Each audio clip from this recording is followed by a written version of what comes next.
dengan terbuka, gak ada yang ditutupin.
Halo, dengan Mbak Ida ya? Iya.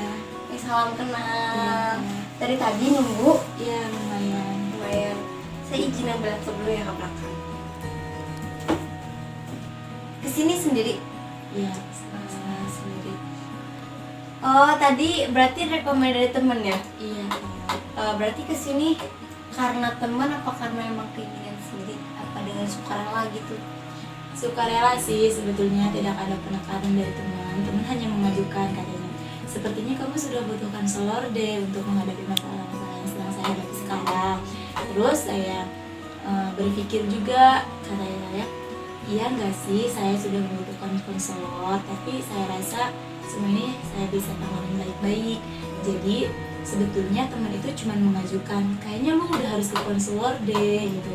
Untuk perihal saya datang ke sini atau enggaknya itu ya dengan pemikiran saya sendiri, dengan kesadaran saya sendiri, dengan kesukarelaan saya sendiri, tidak ada paksaan dari siapapun. Oke Mbak, karena tadi Mbak udah jelasin kesini dengan emang udah sukarela ya, dengan kemauan Mbak sendiri. Nah sebelum ke acara, maksudnya ke intinya gitu ya, saya mau nanya dulu, Mbak sebelumnya udah pernah melakukan kegiatan konseling? Kebetulan ini baru pertama kali saya melakukan konseling, karena dahulu setiap saya menghadapi masalah itu selalu merasakan, udahlah saya bisa nyelesain sendiri, udahlah saya bisa selesaikan sendiri, sampai akhirnya masalah itu ketumpuk, dan akhirnya saat ini saya membutuhkan konselor gitu, seorang konselor yang saya butuhkan gitu untuk saat ini, untuk problem-problem yang akan saya hadapi. Tapi dulu jujur nih ya Mbak, saya tuh nggak pernah tahu gitu kayak saya harus ke siapa ngadu ya selain ke teman-teman gitu. Tapi kan ada hal yang menurut saya tidak bisa diceritakan ke teman gitu, jadi saya biasanya pendam sendiri, saya tidak bisa ceritakan ke orang tua, saya diam, saya tidak bisa berargumen tentang emosi, tentang hal yang saya rasakan, saya diam gitu, hingga akhirnya waktu terus berjalan dan saya mulai terbiasa, padahal itu sebelumnya permasalahannya belum selesai, hanya lupa saja. Sehingga sekarang ketika saya menghadapi masalah, saya merasa berat dan saya memutuskan untuk ke konselor untuk pertama kalinya. Oke, jadi ya ini karena Mbak belum pernah gitu ya melakukan kegiatan konseling sebelumnya, saya izin menjelaskan gitu ya. Ini yang kita hadapi ini, yang sekarang kita sedang lakukan ini adalah namanya konseling individual, yang mana kegiatan ini dihadapi oleh konselor dan klien. Saya itu sebagai konselor Mbak, dan Mbak adalah klien atau konseli gitu kan, yang mana tugas konselor itu membantu gitu ya, membantu atau memberi masukan gitu kan. Nah begitupun klien harus menceritakan ke konselor gitu ya, supaya enak gitu kan antara kedua pihaknya gitu tuh. Nah, kemudian kita sebagai saya pribadi ya, sebagai konselor gitu, kita mempunyai asas-asas gitu, asasnya banyak. Namun di sini saya akan menjelaskan 4 asas aja gitu kan. Yang pertama ada asas kerahasiaan, yang mana saya akan memegang gitu rahasia Mbak. Mbak mau nyeritain apapun itu, masalah apapun itu, data apapun itu yang Mbak punya gitu, ketika udah diceritain ke saya, udah saya pegang, insya Allah gitu saya bakal benar-benar ngejaga itu, nggak bakal bocor ke orang lain gitu kan. Dan saya sendiri pun sudah berikrar gitu kan, sudah bersumpah akan menjaga data tersebut gitu kan, agar orang lain atau siapapun itu tidak mengetahuinya gitu kan. Gimana Mbak? Percaya dengan saya?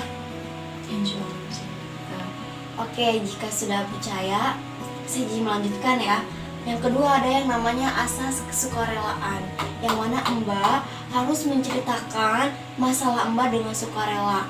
Termasuk tadi Mbak kesini itu harus dengan sukarela gitu kan, tanpa paksaan dari manapun, dari tekanan dari manapun, itu nol gitu kan. Jadi benar-benar harus sukarela, dan saya insya Allah dengan senang hati gitu kan, dengan sukarela mendengarkan cerita Mbak gitu kan. Kemudian yang ketiga ada yang namanya asas keterbukaan, dimana Mbak harus menceritakan semua masalah Mbak dengan terbuka, gak ada yang ditutup-tutupin. Dan saya pun akan merespon itu dengan terbuka juga gitu kan, yang mana saya akan merespon Mbak, mendengarkan semua cerita Mbak dengan terbuka, dengan welcome gitu ya. Kemudian yang terakhir ada yang namanya asas keputusan di tangan klien, yang mana mungkin nanti misalkan saya ngasih masukan ke Mbak gitu ya atas masalah yang Mbak alamin, saya kasih masukan, saya ngasih saran, tapi semua keputusan itu ada di tangan Mbak, bukan di tangan saya. Mbak mau ambil saran saya, mau ambil masukan saya, is oke. Tapi keputusan selanjutnya itu ada di tangan Mbak. Paham kan? Paham. Oke, sebelum ke konseling berlangsung ya, karena tadi saya sudah menjelaskan asas dan tugas kita gitu kan. Nah, sebelum itu saya mohon izin untuk merekam pembicaraan kita untuk data dan analisis saya. Boleh? Boleh Mas. Oke, makasih. Kemudian sebelumnya saya mau banyak ucap terima kasih dan mohon maaf ya karena tadi sudah menunggu. Kemudian saya benar-benar mengucapkan terima kasih karena Mbak udah menyempatkan waktu kesini untuk datang gitu kan dalam kegiatan konseling ini. Selanjutnya mungkin Mbak ada unek-unek atau ada hal yang mau disampaikan? Silakan jika ada yang mau disampaikan atau Mbak punya unek-unek yang berat gitu buat Mbak. Baik. Sebenarnya ini saya manggil ke Mbak itu ibu atau kakak atau apa gitu, kita kesepakatan biar sama-sama kemudian nyaman. Oke. Sekiranya saya memanggil ibu boleh? Boleh, bebas, pokoknya mau manggil ibu, mau manggil Mbak, mau manggil kakak, terserah. Oke, biar kita sama-sama nyaman ya. Oke. Sebenarnya juga saya mohon maaf kalau kata-kata saya rada gimana gitu ya. Saya dari Sunda, jadi saya juga sering berbicara Sunda, sering berinteraksi dengan orang Sunda.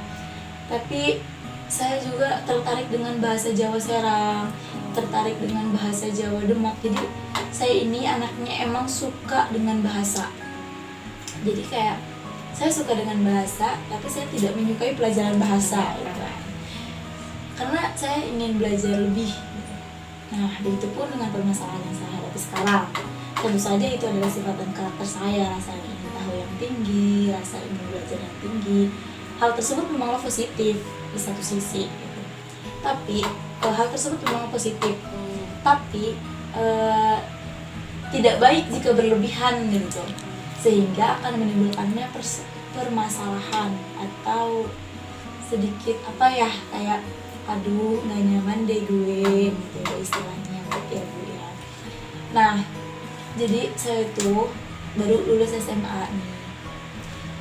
Saya sudah berusaha untuk masuk jurusan kuliah di bidang kesehatan. Berbagai cara sudah saya lakukan gitu.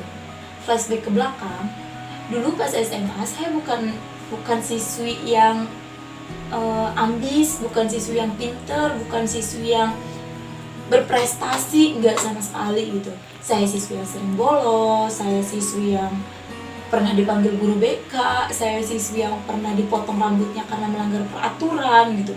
Saya siswi yang sering banget dipanggil ke kantor karena melanggar peraturan.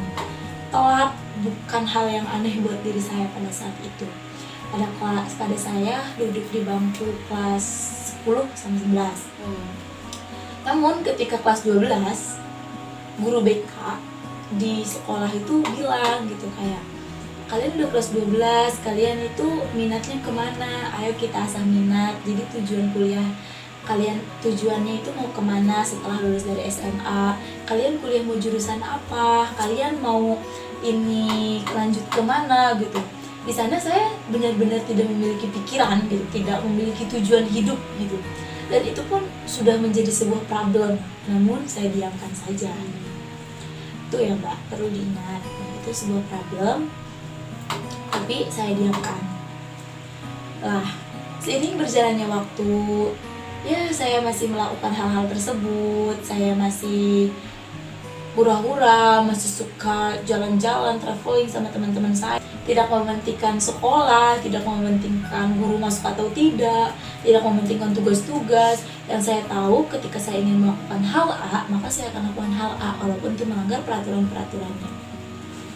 Singkat cerita, saya kena nasihat dari guru BK untuk kesekian kalinya saya dipanggil. Beliau mengatakan begini, saya anak yang tidak suka matematika. Nah, singkat cerita, saya dipanggil ke ruangan BK lagi untuk yang kesekian kalinya.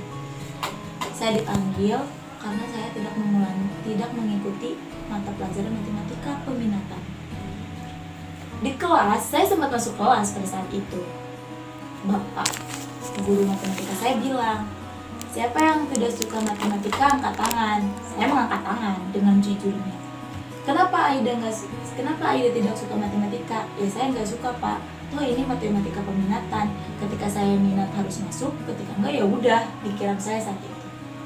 Terus kamu udah kelas 12 loh, mau sampai kapan nggak ikut mata pelajaran saya gitu.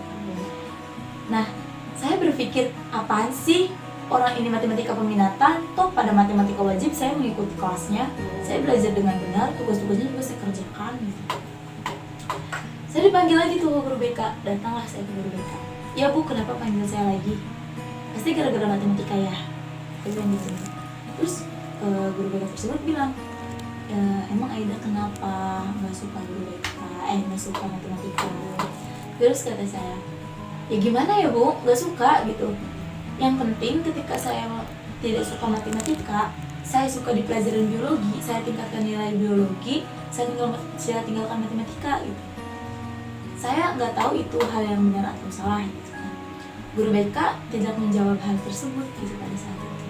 Karena sebetulnya dia bukan jurusan bimbingan konseling kelulusannya. Jadi dia tuh cuman guru biasa yang diangkat menjadi guru BK gitu. Jadi menurut saya kurang berpengalaman atau kurang apa gitu. Itu permasalahan yang kedua. Yang tadi saya pendam kan permasalahannya, yang sekarang gara-gara guru BK itu tidak menjawab pertanyaan saya. Apakah hal yang saya sudah lakukan itu benar atau salah gitu ketika saya tidak menyukai matematika tapi saya unggul di biologi gitu. Itu guru BK saya tidak menjawab hal tersebut gitu, pada saat itu. Next, singkat waktu berjalan terus sekolah dengan seperti biasanya, beralur, bimbel segala macam. Tibalah COVID itu kan datang kan Mbak ya. Saya berhenti kan dari kegiatan sekolah. Itu saya benar-benar stres, sestres-stresnya. Karena saya adalah anak yang gak bisa diem di rumah. Saya sekolah dari pagi sampai sore, dari sore saya main sampai malam ke rumah tidur, paginya udah berangkat sekolah lagi gitu. Kadang saya ketiduran menggunakan baju sekolah dan paginya harus udah pakai baju sekolah lagi gitu. Pas COVID datang, kita lockdown, gak sekolah, gak ada kegiatan apa-apa, semuanya dilakukan daring. Itu benar-benar sangat membosankan. Tapi itu membuat saya berpikir, ketika saya di rumah sendirian, itu benar-benar otak saya terbuka.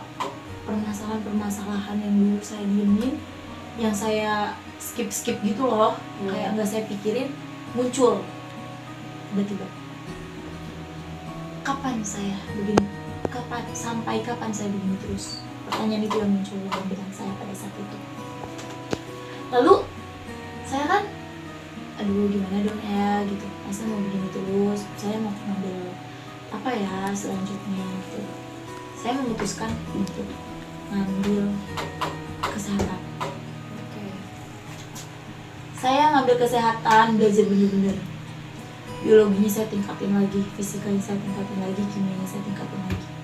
Bahkan karena di rumah itu kita dalam kondisi COVID ya, jadi bener-bener gak ada kegiatan gitu tuh.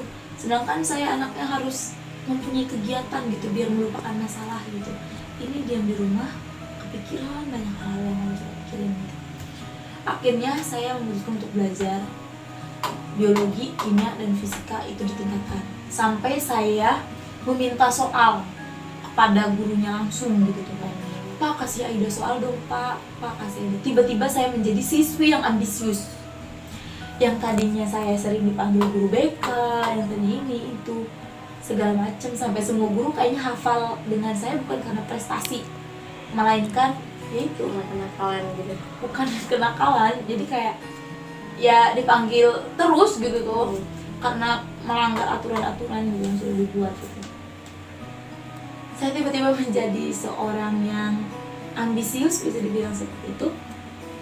Saya belajar hal-hal baru banyak banget.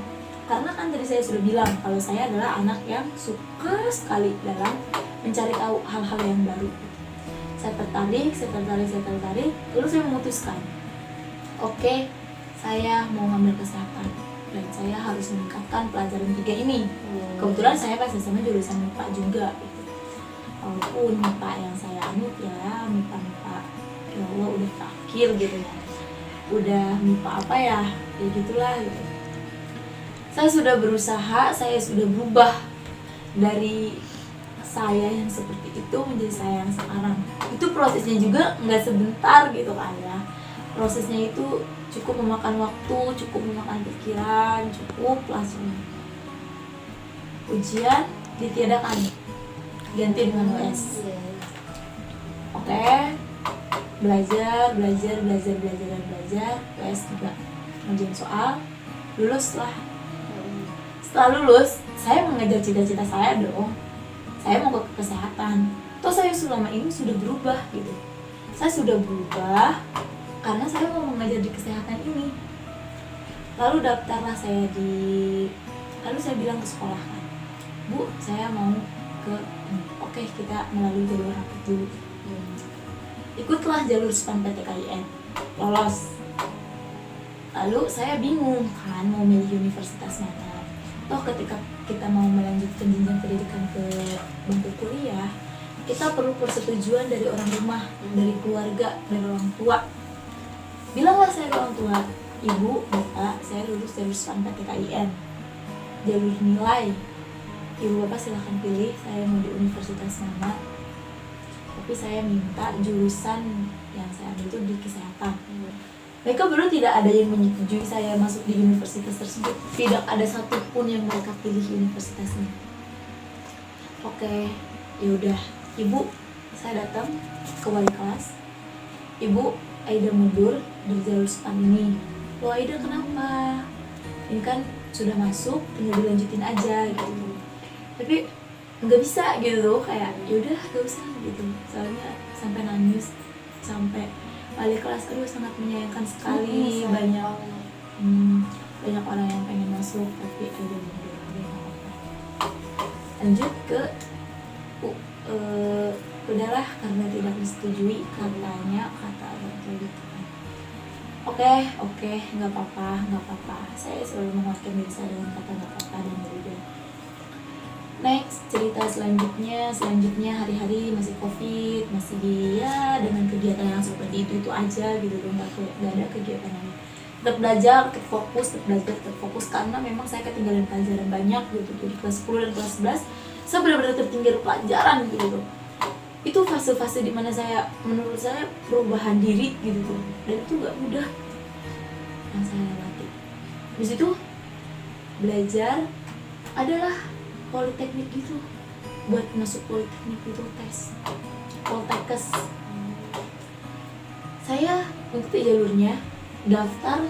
Saya waktu itu sedang mempunyai uang kebetulan, jadi tidak meminta dari orang tua gitu. Saya mikirnya gini aja, udahlah saya daftar, habis itu saya lulus, ini di kesehatan loh, pasti orang rumah bangga sama saya.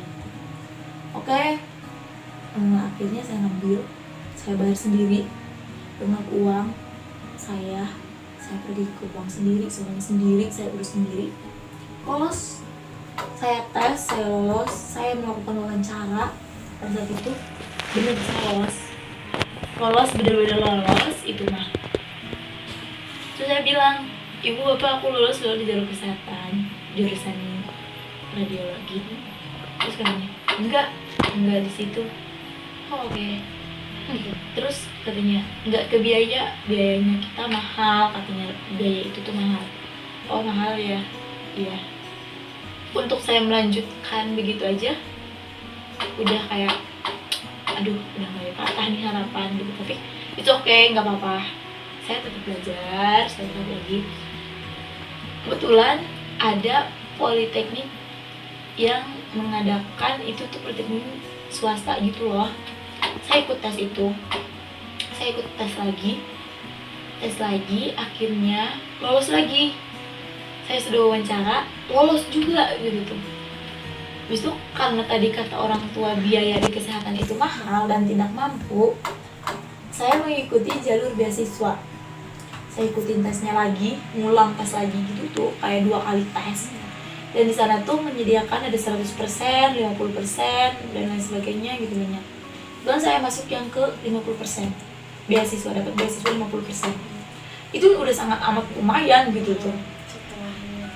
Karena tadi permasalahan saya ada di biaya, kata orang tua dengan jurusan kesehatan tersebut gitu tuh, saya dengan bangganya gitu sudah mendapatkan beasiswa 50% walaupun nggak full. Itu tuh biayanya bener-bener nggak nyampe di angka nominal yang tinggi gitu tuh. Saya tahu keluarga saya mampu gitu tuh untuk biaya segitu gitu tuh. Itu udah dengan tempat tinggal, biaya praktek, semuanya sudah gitu tuh dalam untuk 1 semester itu. Saya meminta lagi, saya dengan bangganya membawa kertas meminta tanda tangan. Karena biaya segitu tuh saya udah tahu keluarga saya mampu gitu tuh. Dengan biaya segitu saya tahu keluarga saya mampu.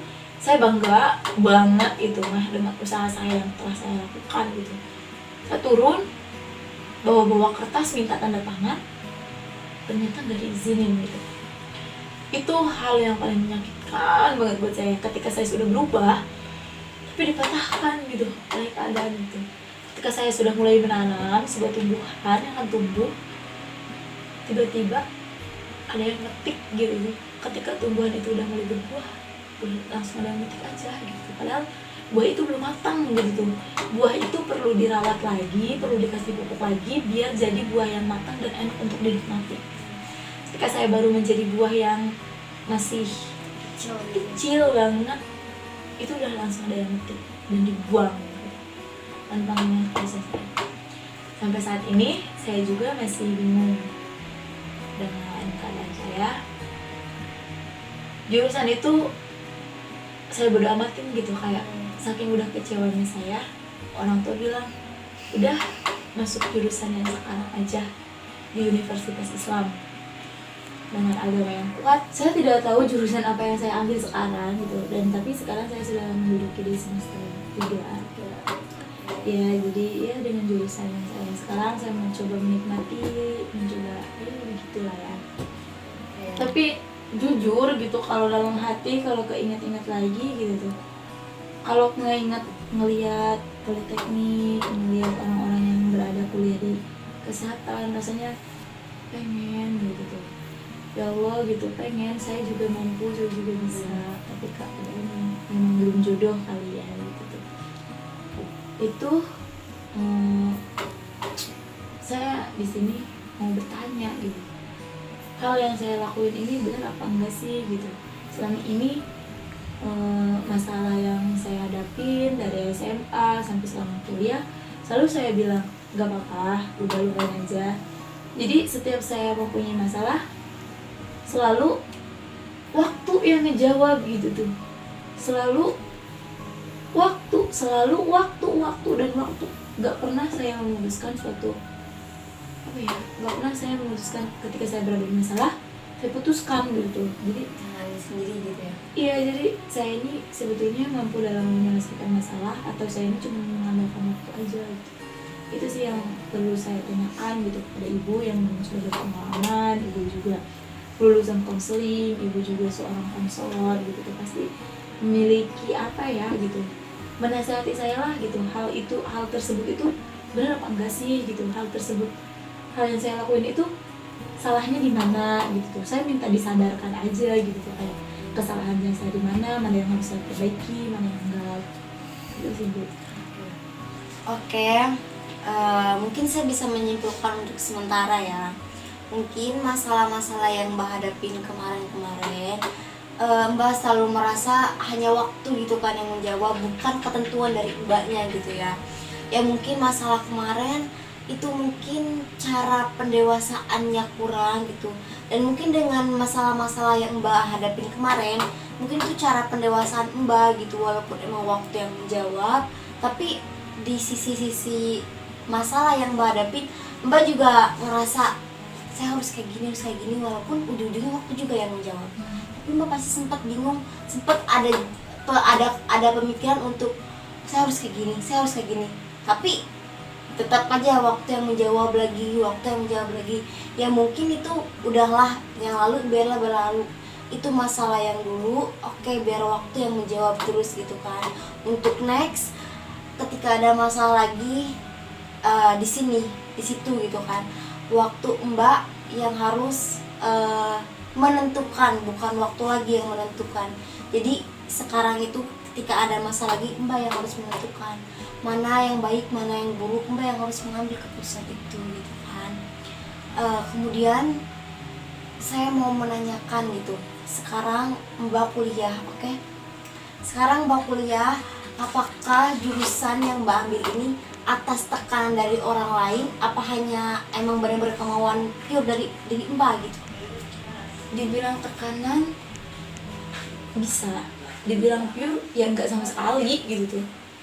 Saya maunya di kesehatan, saya sampai berubah, mengubah diri gitu, yang jadi malas, jadi ambis gitu. Itu proses yang lama dan membutuhkan mental yang sangat kuat gitu. Ketika saya bilang ada tekanan, bisa dibilang gitu, tapi karena saya anaknya ya udahlah, bodo amat deh, pusing gue gitu tuh.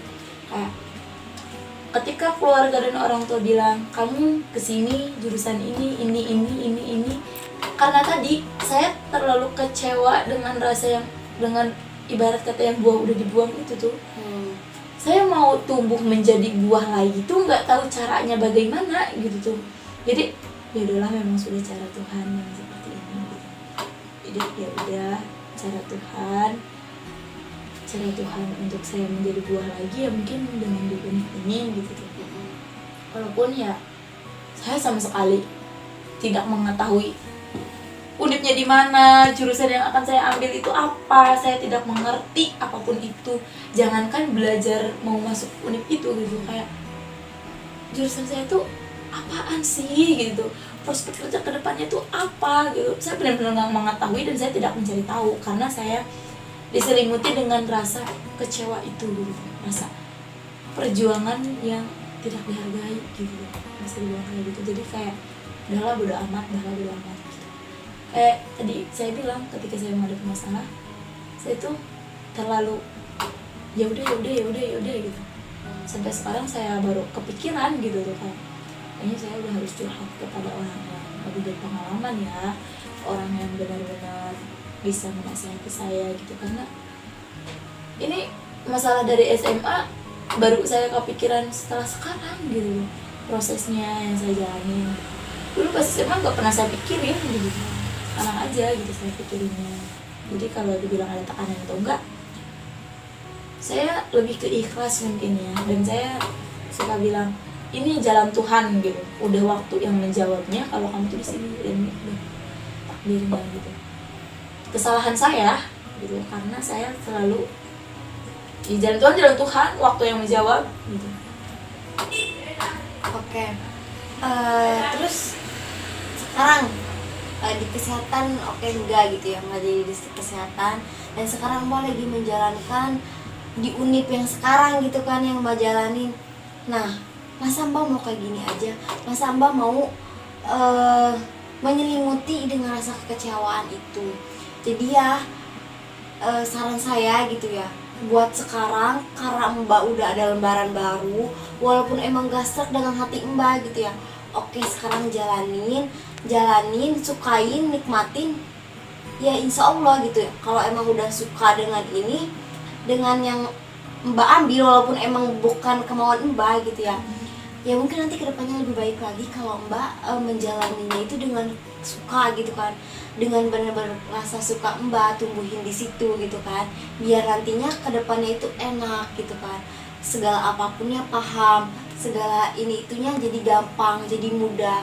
Kalau Mbak menjalankannya dengan kayak masih ada rasa kecewa karena yang dulu gitu kan, nanti Mbak malahan apaan sih, males, bodo amat, ya gue bukan ini gitu kan, gue bukan maunya ini, gue kan maunya itu, ya bodo amat, gue mau ini mau itu, ya bodo amat, pokoknya gue mau yang itu bukan yang ini. Nanti yang ada malahan bukannya menjadi lebih baik, malahan masih dendam dengan kecewaan yang kemarin itu gitu kan. Ya saran saya, oke sekarang jalanin aja, sukain, nikmatin, sukai itu gitu kan, sayangi bila perlu gitu kan, tumbuhkan rasa sukanya itu buat yang sekarang gitu kan, biar nantinya enak ke depannya, ngapa-ngapain jadi lebih mudah gitu. Mungkin Mbak ada unek-unek lagi atau ada sesuatu yang mau disampaikan lagi? Saya rasa cukup. Terima kasih atas sarannya. Insya Allah saya lakukan, insya Allah saya tumbuhkan, insya Allah saya jalankan saran-saran yang telah Ibu Fatimah ulangi. Terima kasih saran-sarannya yang telah Ibu berikan, sangat bermanfaat. Insya Allah saya akan memulai dengan rasa cinta dan menanamkan rasa suka saya terhadap jurusannya sekarang juga ya. Insya Allah lah, semoga menjadi pribadi yang jauh lebih sukses. Oke ya Mbak Aida. Saya cuman tadi ya bisa nyaranin yang tadi, dan saya yakin banget Mbak bisa menjalani kedepannya lebih baik lagi. Kuncinya harus fokus gitu ya, harus fokus dengan apa yang sekarang Mbak pegang. Saya yakin itu Mbak pasti bisa. Lupakan semua kekecewaan yang kemarin gitu kan, itu udah lupain. Sekarang tinggal jalanin yang baru dengan pribadi Mbak yang baru, lembaran yang baru, hidup yang baru gitu kan. Insya Allah jika Mbak itu fokus berpegang teguh gitu kan dengan apa yang Mbak sekarang ngejalanin, insya Allah kedepannya bakal lebih baik lagi, kedepannya bakal lebih mudah untuk mendapatkan dan meraih apa yang Mbak inginkan. Walaupun gitu ya, yang Mbak inginkan itu di kesehatan, walaupun emang sekarang bukan di kesehatan, insya Allah bakal diganti dengan yang lebih baik. Mungkin dengan hal yang benar-benar enggak Mbak sangka-sangka gitu kan ya. Saya yakin itu sih Mbak pasti bisa gitu kan. Mungkin itu aja yang bisa saya saranin buat sekarang. Nah mungkin buat next kita reschedule ya buat pertemuan selanjutnya gitu kan, next meet. Jadi Mbak bisanya kapan, maunya kapan, atau gimana? Kita persetujuan aja biar enak buat Mbak enak dan buat saya juga enak. Saya rasa seminggu ke depan ya, gimana? Oke, minggu depan gitu ya kira-kira. Oke, minggu depan mungkin waktu siang sore malamnya bisa nanti kita konfirmasiin lagi ya. Ya nanti kita konfirmasi lagi, kita kontak lagi aja. Dan untuk next misalkan Mbak bingung atau gimana, nggak apa-apa hubungi saya aja. Kalau misalnya Mbak argun banget, boleh hubungi saya gitu ya. Nggak apa-apa, enjoy aja, kita santai gitu ya. Oke Mbak, takutnya mau minum silahkan diminum. Oke Mbak, sudah, terima kasih. Oke Mbak, terima kasih buat tawaran minumnya, saya sudah cukup. Buat konselingnya juga saya rasa udah cukup. Terus schedule-nya juga udah saya atur, udah kita atur, mohon maaf. Insya Allah untuk pertemuan selanjutnya Mbak bisa melakukan atau meneliti perkembangan-perkembangan yang berada di dalam diri saya ya.